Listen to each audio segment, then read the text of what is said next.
Shalom, give our praises and glory to Yahweh Shemel Shai B'Shem HaKadosh. Bonds to the apostles of GMS, shalom to the faithful man that's doing this work. Lord willing, I want to speak on a quick topic, and I'm going to stop real soon so I can get you scriptures. But I want to speak on, pretty much not offending the elect, not to offend the little ones, the ones that believe. And, I've been thinking about that lately a couple times, like people that be doing, even just people just doing annoying little shit just to piss you off, just being an asshole to you, you know what I mean? And then what you do, you know what I mean? One of the first things you do is cuss them out in the name of Yahweh Shemel Shai. You know what I mean? That's the true, meaning of God damn it. Or, you know what I mean? You say God damn you or God damn it. You know what I mean? You damning somebody in the name of Yahweh Shemel Shai. And that's okay to do. You know what I mean? Scripture says that's our blessing. That's Jacob's blessing. Bless those that bless you, and curse be those that curse you. All right. So you got a lot of people out there, you know what I mean, that that will curse you. You know what I'm saying? Even of course, first and foremost, for this word's sake, people gonna curse you anyways, because you teaching this word. But also, you're gonna have people that's gonna curse you even if they don't even know that you're a prophet. You might just be just chilling and somebody just be a complete asshole. It might hit your car, you know what I mean, and run off. I had that happen before. People gonna just mess with you, just be a demon. You know what I mean? Just treat you wrong. That's another reason why you gotta be careful how you treat people. All right, because you can be treating somebody poorly, and that can be one of the believers. You know what I'm saying? You know what I mean? You piss them off, and then that person will curse you in the name of the Lord and pray, hey Lord, please, take handle this person, and the Lord would do it, because every believer got a angel around them, and they, they, angels ain't just little pure, they pure, but they're not just little sweet little innocent,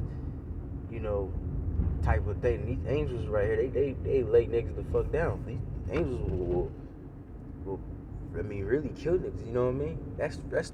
Hey, these scriptures are a very manly book.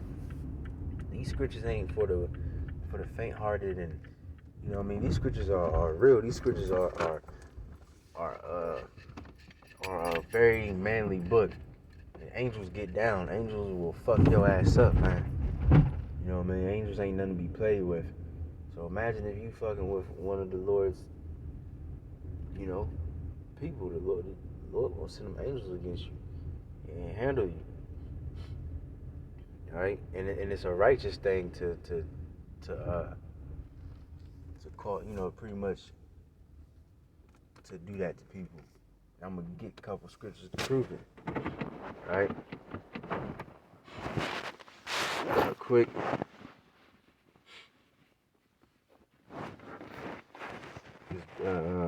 King David did those things. You know what I mean?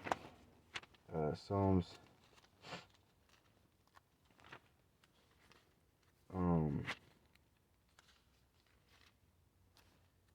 Psalms 37, or it's like a 35. And I'm gonna start it.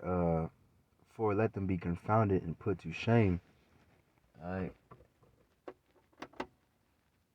Confounded and put to shame that seek after my soul. Let them be turned back and brought to confusion that devise my hurt.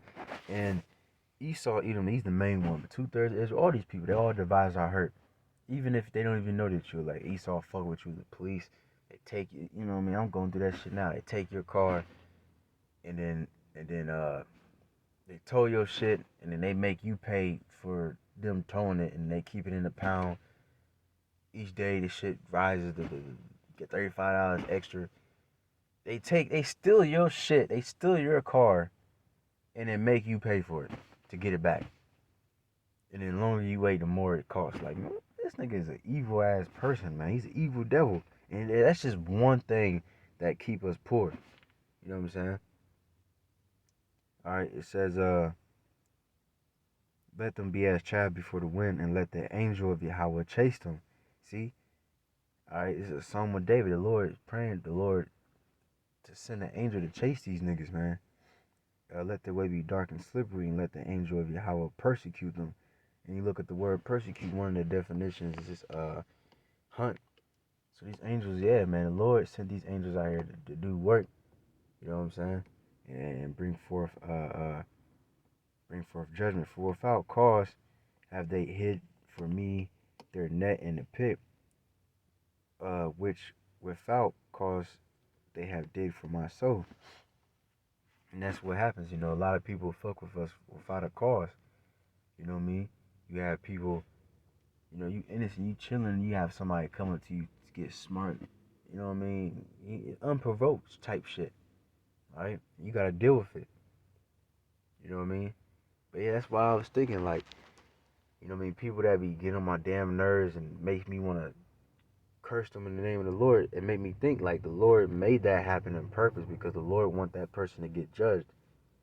So he comes and fuck with the Lord's elect, and now the Lord's gonna have to act because now you fuck with the Lord's elect, and now that you know that gives the Lord pretty much an excuse because really us we are you know we're witnesses.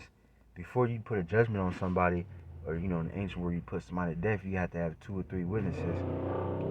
All right, and you got the angels witnessing these things, and you got us, the men of the Lord, witnessing these things. So we see somebody commit wickedness, you know, either to us or just wickedness, period. We see it, and then we tell the Lord, like, oh, you got to put this nigga to death. You know what I'm saying? And I remember that happened to King Von.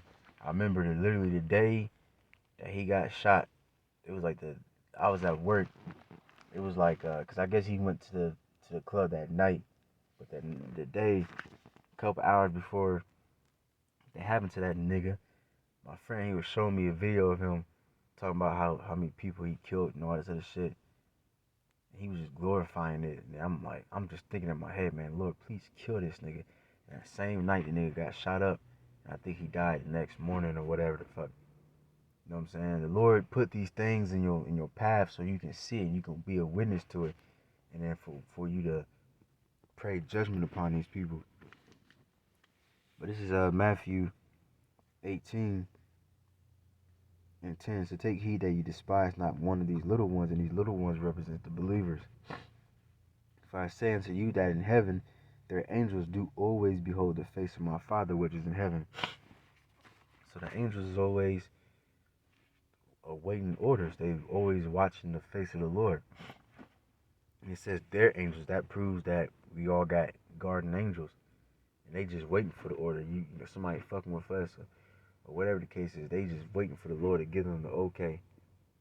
And for them to come down and do what they do. Do what they do best.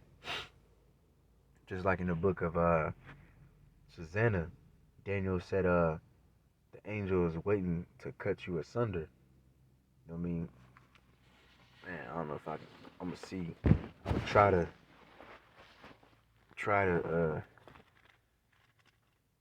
find this. I don't know, cause if it takes too long, I'm just gonna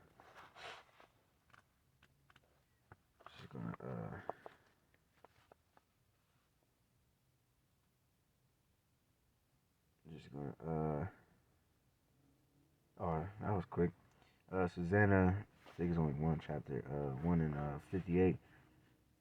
It says, now therefore tell me under what tree, or 59, then said Daniel unto him, well, thou hast also lied against thy own head, for the angel of God waiteth with the sword to cut thee in two, that he may destroy you. Okay, with all the assembly cried out with the voice. Okay, so yeah, so angels is waiting, you know what I mean? They waiting, you know, and so that's the worst thing you can really do is to fuck with one of the Lord's elect, because the angel of the Lord is surely going to defend his elect. This is Luke 18 and 7. And shall not God avenge his own elect, which cry day and night unto him, though he bear long with them? I tell you that he will avenge them speedily. Nevertheless, when the Son of Man cometh, shall he find faith on the earth? So yeah, man, the Lord is truly going to avenge his elect. All right. fuck, I forgot what I was about to get. I was about to get something out the apocryphy, but I don't. Oh yeah, what's that one at? I think it's 35.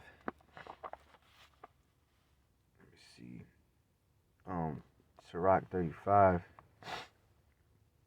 Let's start at 12. Um, it says, "Do not think to corrupt with gifts, for such he will not receive, and trust not to unrighteous sacrifices. For the Lord is judge; with him is no respect of persons."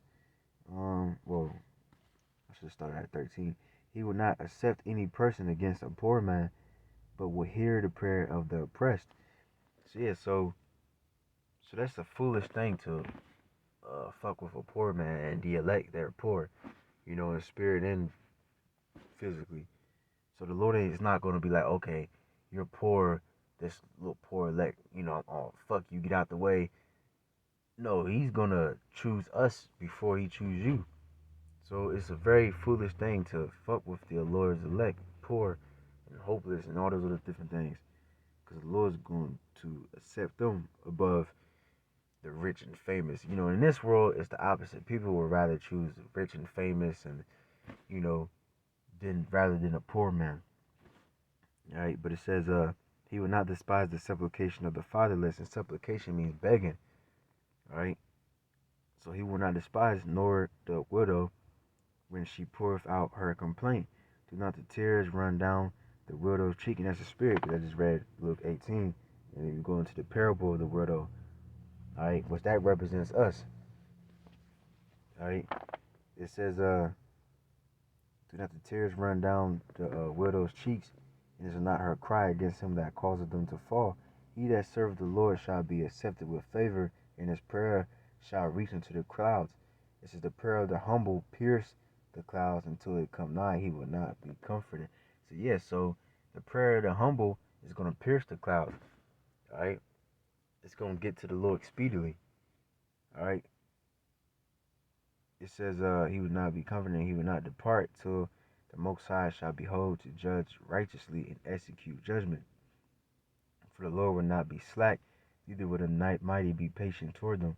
Till he have smitten asunder the loins of the unmerciful, and repaid vengeance to the heathen, till he have taken away the multitude of the proud, and broken the scepter of the unrighteous, till he have rendered to every man according to his deeds, and in the works of men according to the devices, till he hath judged the cause of his people, and made them to rejoice in his mercy.